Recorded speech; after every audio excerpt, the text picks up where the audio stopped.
Okay, I'm fine. Quinchana, Quinchana, ding, ding, ding, ding, ding. Bombastic side eye, criminal offensive side eye. Bercanda.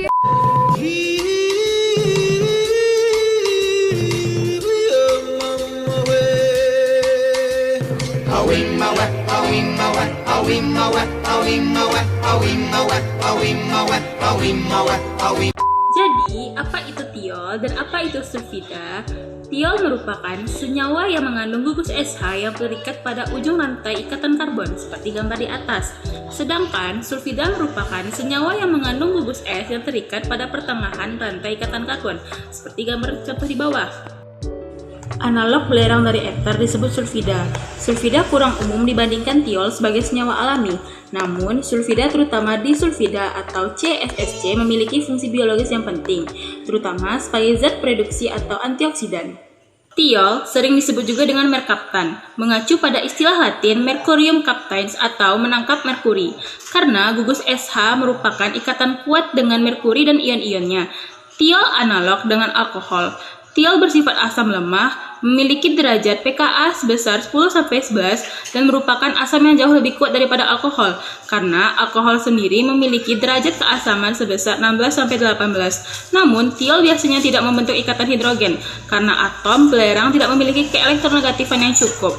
Penamaan tiol menggunakan aturan yang sama seperti alkohol, hanya saja rantai induknya diberi nama alkana dengan tambahan akhiran tiol sebagai substituen.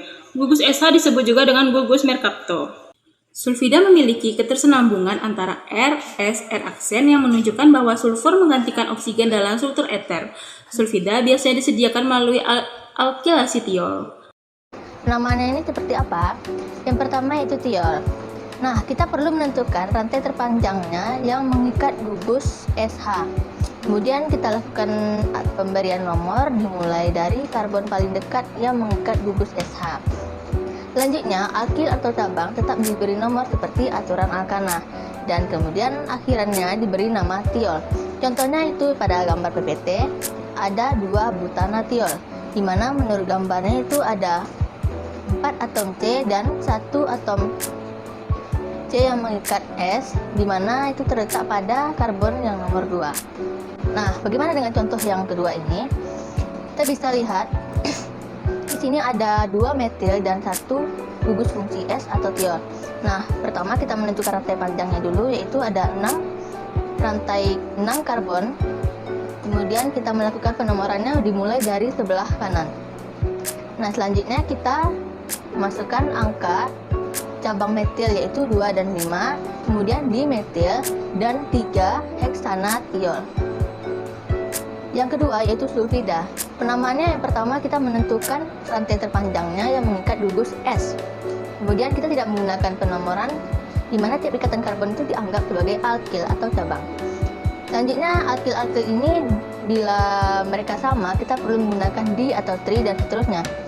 Namun bila berbeda kita urutkan sesuai abjad. Kemudian akhiran nama itu diberi dengan sulfida. Contohnya itu ada etil metil sulfida, di mana pada gambar yang ada di PPT, sebelah kanan itu adalah metil dan sebelah kirinya adalah etil. Kita urutkan etil dan metil itu karena abjad metil. Seperti pada gambar bahwa dimetil sulfida yang direaksikan dengan H2O2 pada suhu 25 derajat Celcius akan berubah menjadi dimetil sulfon. Hal ini dikarenakan oksidasi yang lebih rendah terjadi pada suhu 25 derajat Celcius. Sedangkan pada suhu 100 derajat Celcius, dimetil sulfida berubah menjadi dimetil sulfoksida.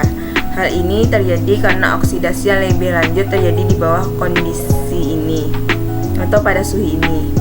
Jadi dapat disimpulkan bahwa oksidasi dimetil sulfida menjadi dimetil sulfon ataupun dimetil sulfoksida tergantung pada suhu dan kondisi tertentu. Oksidasi ini biasanya dapat terjadi pada konteks tertentu. Salah satunya adalah pengolahan limbah sodium hidrogen sulfida. Reaksi dimetil sulfida dibagi menjadi 2, yaitu pada reaksi pertama digunakan reagen hidrogen peroksida dengan suhu 25 derajat Celcius, menghasilkan dimetil sulfon, di mana atom S mengikat satu atom O dengan ikatan rangkap 2. Kemudian reaksi kedua sama-sama menggunakan dengan reagen hidrogen peroksida, namun dilakukan pada suhu 100 derajat Celcius menghasilkan dimetil sulfoksida, di mana atom S mengikat dua atom O dengan ikatan masing-masing rangkap 2. Selanjutnya, pada reaksi sulfida itu mempunyai reaksi yang serupa dengan sintesis Williamson ether. Seperti yang kita tahu, tiol bersifat asal lemah. Bahasa konjugasinya disebut dengan ion tiolat. Nah, dapat mudah dibentuk dan melalui reaksi dalam bahasa kuat seperti NaH. Tiolat telah terbukti menjadikan Nu atau nukleofil yang sangat baik dan mudah mengalami reaksi dengan SN2 dengan alkil halida primer dan sekunder untuk membentuk sulfida. Bisa kita lihat dari contoh seperti pada gambar, kita lihat siklohexanat tiolat yang akan direaksikan dengan CH3I dengan menggunakan substitusi SN2.